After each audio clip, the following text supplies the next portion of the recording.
Showed us round both the new and old buildings.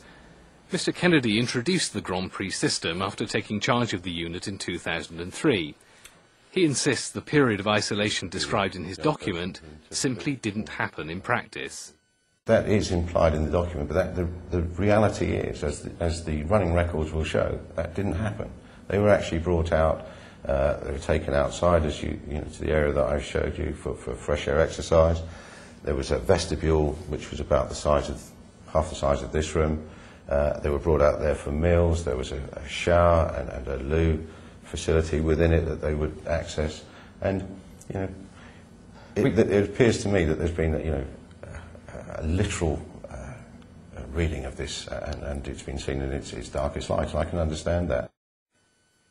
But Mr. Kennedy's assertion that the Grand Prix document was misleading is contradicted by a former resident of Greenfields. You go in, you get strip searched, and then you go upstairs to a bedroom and you get your meals brought up to you, to your bedroom for you. Or sometimes you're let downstairs for your meal. But for the first 24 hours, would you be locked in your cell? Current thinking in the UK condemns isolating children in care. I understand the system to have been that each child, when taken into that establishment, was automatically placed in solitary confinement for 24 hours.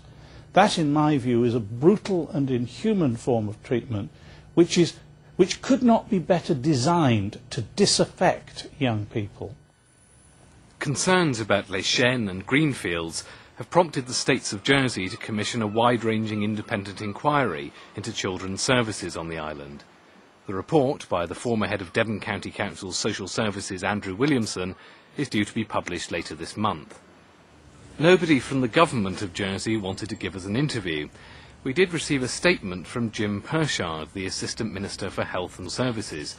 He said he didn't want to preempt the Williamson report by commenting in detail, but that the government would implement its recommendations at the earliest opportunity. Martin Oates on the regime at Greenfields.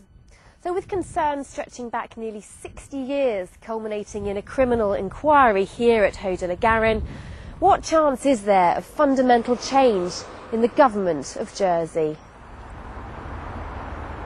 The abuse scandal has prompted calls from Westminster MPs for an overhaul of the legal and childcare systems in the island.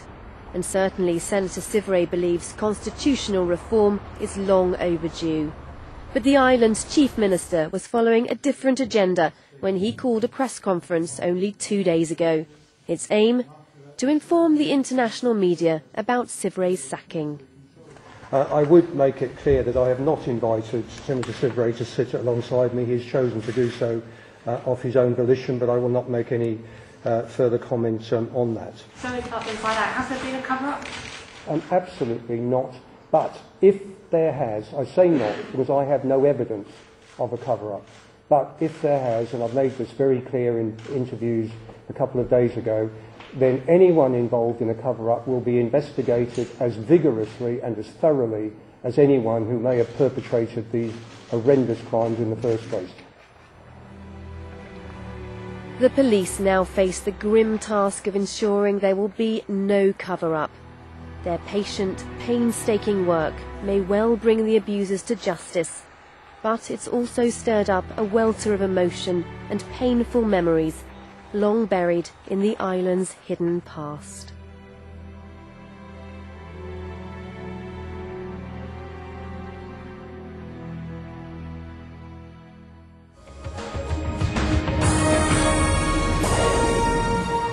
Now, many of you will remember the birth of the baby black rhino featured on Inside Out.